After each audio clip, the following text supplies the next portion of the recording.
wabarakatuh. Perkenalkan, nama saya Mega Gustiana Putri, NIM 2161210009 dari Program Studi Pendidikan Bahasa Inggris, Fakultas Adat dan Bahasa. Okay, on this session, I will explain the material about 1.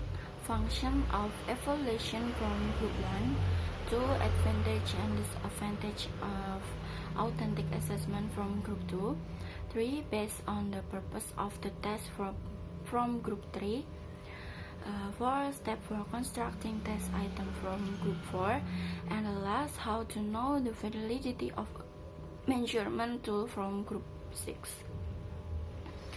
Just the first one, the function of evaluation. Yang pertama ada formative function atau fungsi formatif, namely to provide feedback to teacher as a basic for improving the learning process and holding remedial program if necessary for student.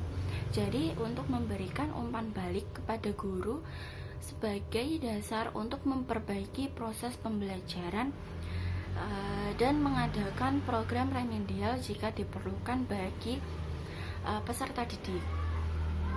Yang kedua ada summative function, yaitu fungsi sumatif, namely the determining the value of student progress or learning outcomes in certain subject as material for providing report to various parties, determining grade increase and determining whether student pass or not, yaitu untuk menentukan nilai kemajuan atau hasil belajar peserta didik dalam mata pelajaran tertentu, atau juga sebagai untuk memberikan laporan kepada berbagai pihak untuk penentuan kenaikan kelas dan penentuan lulus atau tidaknya peserta didik.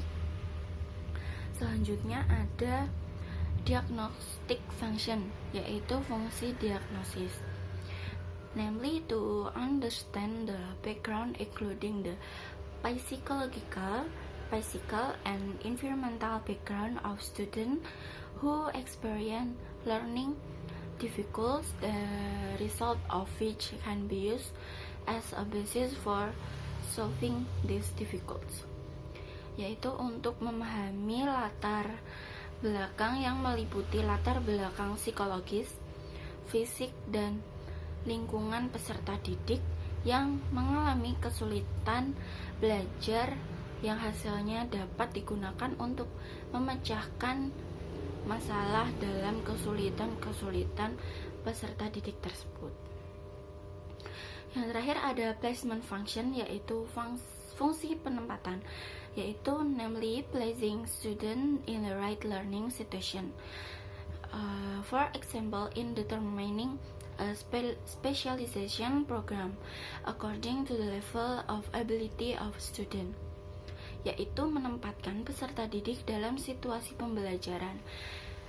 Misalnya dalam menentukan program spesialisasi khusus sesuai dengan tingkat kemampuan dalam peserta didik yang dimilikinya.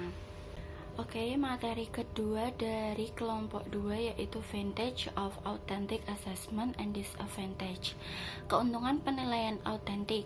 Yang pertama, it encourage student to actively participate in evaluation process, yaitu mendorong siswa untuk berpartisipasi aktif dalam proses evaluasi. Yang kedua, authentic assessment provide variable evidence of student knowledge and application of that knowledge, yaitu penilaian autentik yang memberikan bukti yang dapat diverifikasi dari kemampuan pengetahuan siswa dan penerapan pengetahuan tersebut. Yang ketiga ada it prepare to student to take on real life challenge, linear apply top level logical and analytical skill, yaitu mempersiapkan siswa untuk menghadapi tantangan kehidupan nyata. Pelajar juga berlaku keterampilan logis dan analitis untuk meningkatkan atas untuk memecahkan situasi nyata yang berbeda.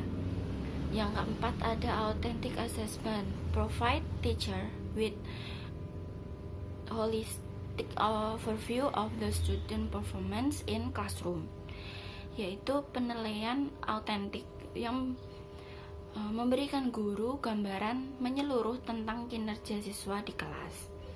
Yang kelima ada it integrate assessment and instruction to create detailed evaluation process, yaitu mengintegrasikan asesmen dan instruksi untuk membuat evaluasi yang detail. Selanjutnya ada disadvantage of authentic assessment, yaitu beberapa kelemahan penilaian autentik. Yang pertama ada it is difficult to grade student using authentic assessment methods. These methods do not have any right or wrong answer, yaitu sulit untuk menilai siswa menggunakan metode penelitian autentik. Metode-metode ini tidak memiliki hak atau jawaban yang salah.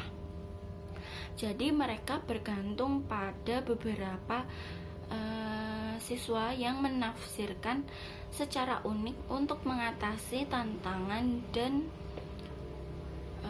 dan konteks tersebut. Yang kedua ada authentic assessment is highly subjective and the result can be unreliable, yaitu penilaian autentik yang sangat subjektif dan hasilnya bisa menjadi tidak dapat diandalkan. Yang ketiga ada authentic assessment typical required data, personalized and specific, which can take a lot of time, yaitu penilaian autentik ini biasanya membutuhkan detail atau personalisasi dan spesifik yang dapat memakan banyak waktu. Yang keempat, the validity of authentic assessment method is affected by the absence of standardized evaluation, yaitu validitas metode penilaian autentik dipengaruhi oleh tidak adanya evaluasi standar. Oke, materi selanjutnya dari kelompok 3 yaitu based of test on purpose. Berdasarkan tujuan, yang pertama ada diagnostic test, yaitu is a test used to determine student weaknesses so that based on the weakness can be given appropriate treatment. This test is also called a prerequisite test. This test also function as a placement test.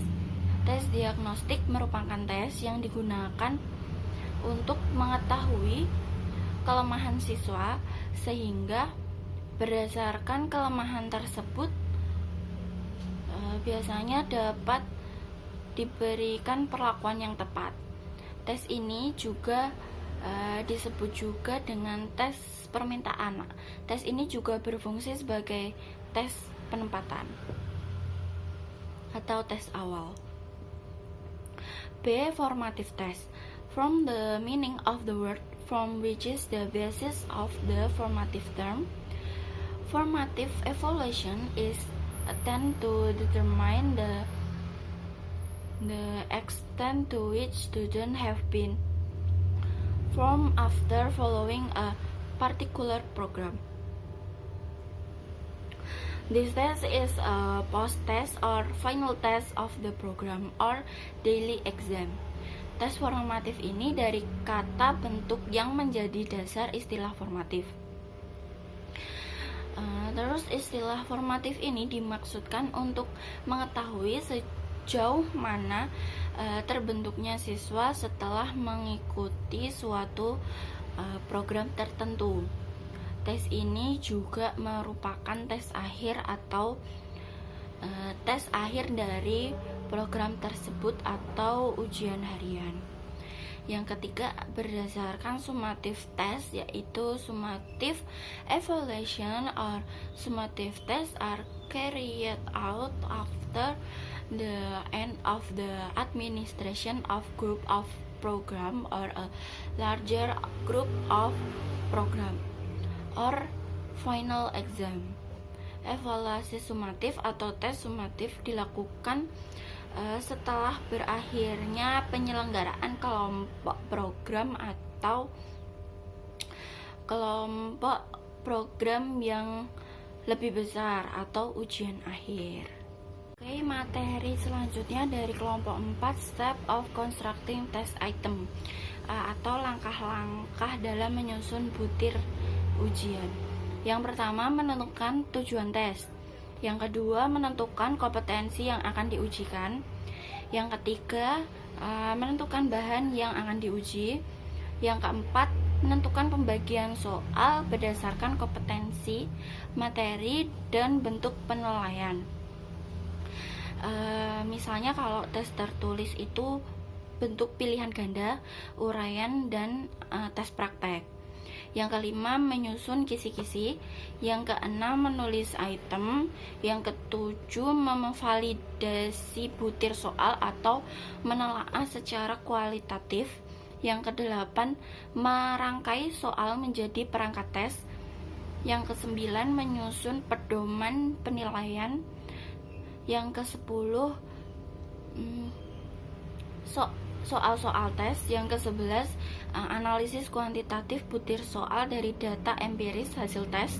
Yang ke-12, ada perbaikan soal berdasarkan hasil analisis. Materi selanjutnya dari kelompok 6 yaitu how to know the validity of a measurement tools, yaitu cara mengetahui validitas suatu alat ukur. A test is said to have validity if the results are by the criteria, in the sense of having parallel between the test result and the criteria. The technique used to determine the alignment is the product moment correlation technique proposed by person. Jadi suatu tes dikatakan valid jika hasilnya sesuai dengan kriteria, dalam arti memiliki kesejajaran antara hasil tes dengan kriteria. Teknik yang digunakan untuk menentukan keselarasan adalah teknik korelasi produk, momen yang dikemukakan oleh seseorang. Dalam korelasi momen produk ini terdapat rumus. Jadi koefisien korelasi antara variabel X dan Y sama dengan nilai jumlah variabel X dan Y terus dikurangi jumlah nilai X, kemudian dikali dengan jumlah nilai Y dibagi nilai jumlah dari nilai X, kemudian dikuadratkan, kemudian dikurangi dengan jumlah nilai X yang kemudian dikuadratkan, terus dikali jumlah dari kuadrat Y, terus dikurangi jumlah nilai Y yang dikuadratkan. Seperti itu. Sekian penjelasan dari saya. Kurang lebihnya saya mohon maaf. Wassalamualaikum warahmatullahi wabarakatuh.